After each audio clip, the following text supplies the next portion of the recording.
Well, we're on a front porch again. Yep, it's Sunday morning and, mid-morning now. So Yeah. we're going to do a breakfast. Well, no, we're going to do brunch today. Brunch. Because it's something we normally fix when we go camping. When the kids were little, camping was the only time we could actually take our time making breakfast, you know? Yeah, it seems like everywhere else. At Every other home, they're time, like, yeah. time to get up, time to eat. It's like, so for some reason, they're always been real patient when we went to camping. That it does take a little longer when you're out camping, that you gotta go and get charcoal going or build a fire and then get stuff going that way. And so it's a lot more time consuming to get started than it is just turn the burner on or turn the oven on and get it mixed up. So we were planning on going camping. again, Fact is, Thursday, I was packing up to go. And then I was not paying any attention to the Weather Channel. Fortunately, you were.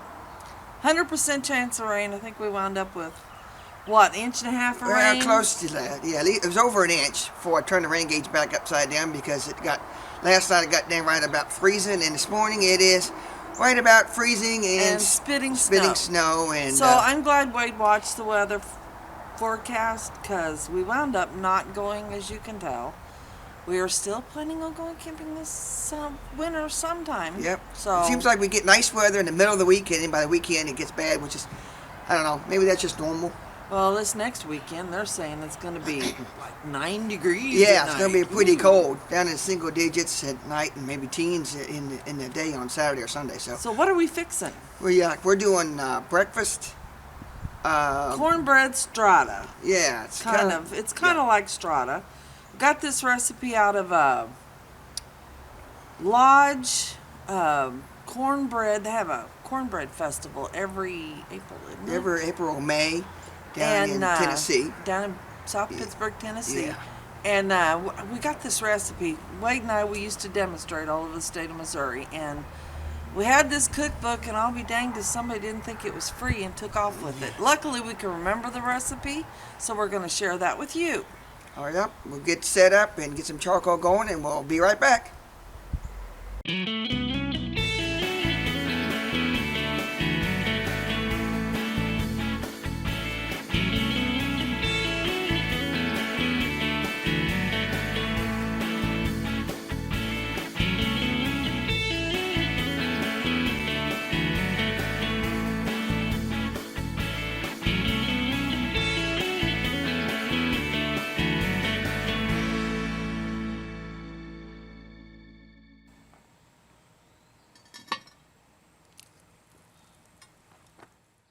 All right, charcoal's going.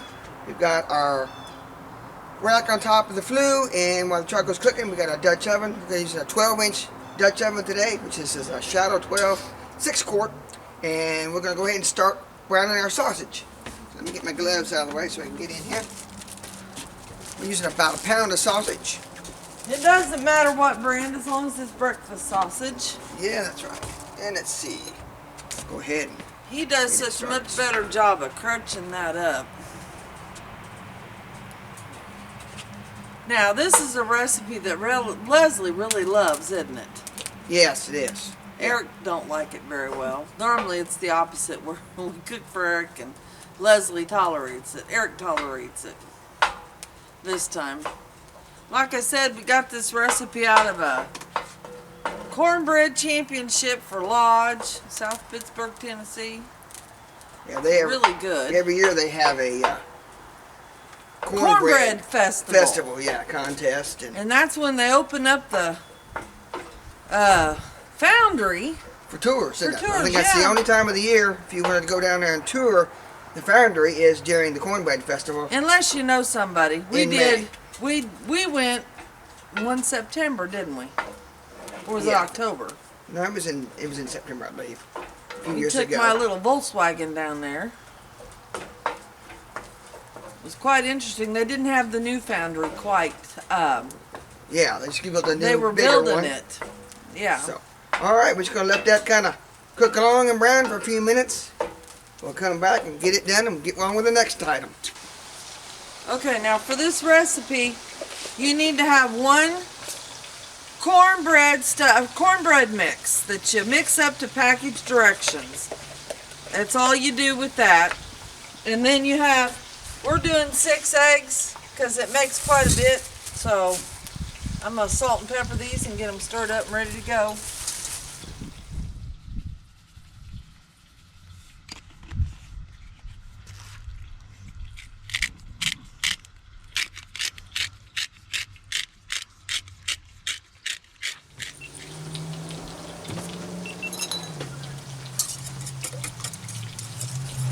Okay, that's ready to go.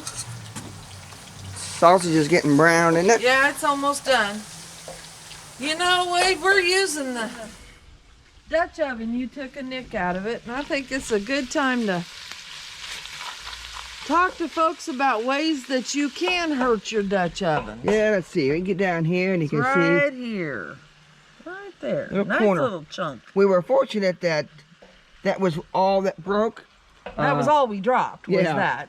I had, what happened was, turn this around here, was I had the flue there and was doing something else, so I wasn't using the flue. I already had charcoal dumped, and what happened was I put the lid on top of the flue. It wasn't the flue. Yeah, on top of the flue to keep it safe, I thought, because I didn't have the lid stand handy, and then it slid off and hit the concrete floor and broke that corner out. So they can get broken. It's not as easy to break them. 2, 1. Okay, sausage is brown, so we're going to get it off of here. Charcoal's ready, so let me go ahead and get this out of the way. All right. I'm going to go ahead and set this here for a second, and we're going to go ahead and get our charcoal ready, and then we're going to add the rest of our ingredients real quick. So, tongs, dump out charcoal. Now, at this point, we're going to be baking. So, we're going to go back to normal baking standards. About 30 pieces of charcoal. And with the baking, we're going to go with about 10 on the bottom and 20 on top. This is a real easy recipe. I mean, once you get your cornbread mix mixed up, it's just a matter of applying. And you want to know something, honey? I realize we don't have something out here we need. The cheese isn't out Oh here. yeah, we have to come back and get cheese here. So you talk to them while I go and get cheese. Okay. So, just like with baking, when we're doing anything else, we're doing ring around the bottom outside. And it's naturally going to be drawing that heat inside through the bottom, so we don't need to put any extra coals in the middle. And then, to make a nice ring, coals. How many cups of cheese do we need, dear? We need about, what, 2 cups, I think? I think there's about 2 cups in here. Standard size amount. Colby, Jack. Okay, you got that all set up? Got this all set up. So, now you're going to think this is weird how we do this. looks kind of icky when you put it in, I think, but still works pretty good. So, it just is amazing what you can do with this. You got your sausage in the bottom. Go ahead and take the lid off, hon.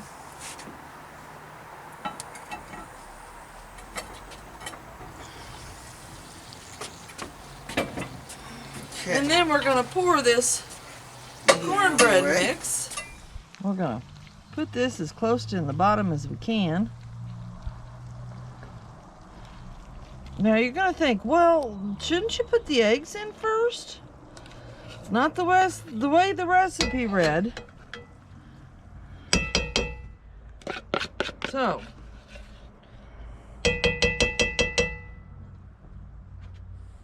put that in the bottom. Then we're going to put the eggs in. And you'll see when this is done, you'll have eggs and sausage in the bottom and cornbread mix in top. Put that on there. Get all the goodie out of there. Now you used regular cornbread little box mix that you Yeah, like would do. mix. And The small ones are the better for this. yeah, and if you really are ambitious, you could do a Homemade homemade, cornbread. and we did a cornbread back for New Year's Day thing, didn't we? When we did a 2-cup, basically a 2-cup small recipe, and you could use that in here too, Yeah, couldn't you? you could. Make it just like we made it, but just put it in here instead of the mix. Then we're going to put our cheese on top. This is a real easy recipe. Total cook time's about, right at 30 minutes. Oop, there's a lump of cheese. We're using Colby Jack. You can use sharp cheddar, whatever your favorite flavor is. And you'll see that cornbread just kind of floats up to the top after it's cooked. Yeah, it kind of mixes together, doesn't it? Yeah, it does. And let's see, that's it, isn't it? That's it. That's it, okay. Get my lid lifter. Put it up here on top. Now, what other ways can you damage your Dutch oven? I'd say probably the biggest problem people would have is, like you say, we're outside and it's right at freezing, and this cast iron, of course, gets pretty darn good and cold. So the worst thing you want to do is maybe dump some hot water or hot liquid in there trying to start cooking something, because that basically will shock that And what can iron, that do? and it could have two bad things. One, it could warp it, so it's not nice and flat anymore, and the other thing, it actually crack it, because that mantle expands and contracts so fast that it can't handle that absorption. Maybe when difference. we broke the top off the flange off that lid, it was really cold that day too. It's pretty cold. Well, and So- it slid right off from like this high, about what, 3 feet off on the concrete. So anything could have broken. Another like that, thing so. they don't want you doing is using like forks to scrape the bottom. You know how Mom sticks all the time because Yeah. she uses spatulas and everything else and scratches the bottom. And that doesn't ruin it, but it causes it to stick more. So you Yeah, want to be because kind of it careful. takes your seasoning off. Yeah, you wanna which be- makes it non-stick, You want to be right? pretty careful. Yes, yeah, you want to be real careful with what you use as far as spatulas or tongs or whatever, and be careful and not scratch. Cutting in there with a sharp knife to get something out, you got to be real careful with that. Use plastic if you can, so it's not so sharp. So a couple things, but let's see. We're gonna cook this probably maybe 30-minute cook time at least. So we're probably gonna do a 10-minute cook, and then we'll rotate. But it's pretty cold today and a little bit of breeze, so we're gonna go ahead and brought this That's edge why I of the brought wing that guard over here. for him. So we're gonna go ahead and put this around. This will kind of keep some of the heat in, close to the Dutch oven, and wind off. And 10 minutes total cook time. We'll go ahead and rotate it and then keep it cooking, and we'll go from there. So We had somebody, a viewer, ask us about our Dutch oven table here. This isn't the one we go out and demonstrate with it all the time, is it? no, this is it's not as good looking anymore because the wind guard has been out in the elements. It's gotten heat and cold, and so it's a little rough looking. But it actually was a homemade wind guard from a local electrician, and what they do is they just made it like ductwork. Is what it did. They bent it, and then we put a couple hinges on it so we can fold it up and put it in. And but the actual table is made out of what the thickness? table is steel? itself doesn't need a frame because it's actually made out of 1/4-inch steel, so it's a little heavy, and I think it's about 18 by 24 inches in size.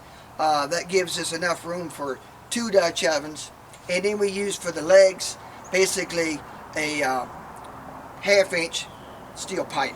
And there's screw Yeah. parts on there that were welded on there. Yeah, so it works out pretty This good. is the one I get when I cook and he's at work. It's about 30 inches tall, I think, isn't it? It Something like stays that. it stays pretty much on our front porch, so we've got some nicer ones we take out camping. Yeah, with. the nice thing Fold about down. it's a little heavy being the 1/4-inch steel, but the nice thing is with being that it doesn't warp when it gets hot, and some of the lighter ones will start kind of warping and won't be quite as flat as the We've had this what, one. 15 years? Well, about as long as we've been Dutch oven, so pretty So- close to it. Yeah. So, all right, we'll come back in a few minutes and do a rotate.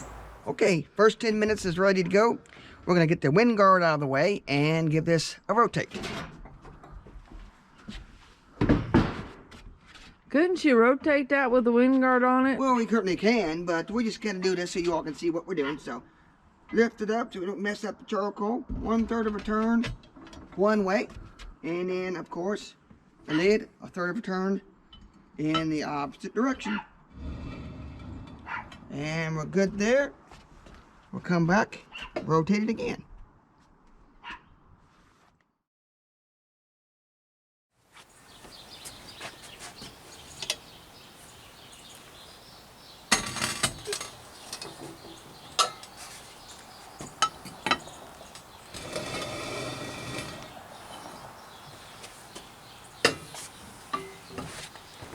Well, I can see it steaming over there. Yeah, there's steam coming out, so it's been a little over 30 minutes. A little So after 30 minutes. take this lid off and see what we got. Oh, yeah. Perfect. Looks good. Nice and bubbly and brown on top. I think we can call this Done. brunch item done. Well, we're going to taste it here in a minute, but now's when we like to say, well, that about does it for this weekend non-getaway. Hopefully next time, in 2 weeks, we'll get to go camping. I know we keep saying that, but if you like this video, please subscribe, like, and share, and give us a comment or two, like about the questions would be nice, like the Dutch oven Yeah, table. questions on for things you might have when it's cooking, or the equipment or supplies that we have to have for Dutch oven, or just anything in general with cooking outside would get good. So thank you for watching this video. Hope you enjoy it. We're going to try it now, I think, aren't we? Yep, we'll be right back.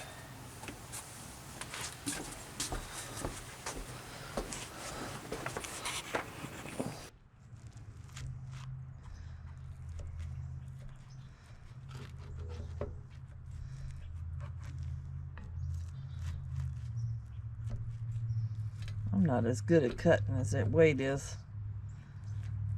There we go.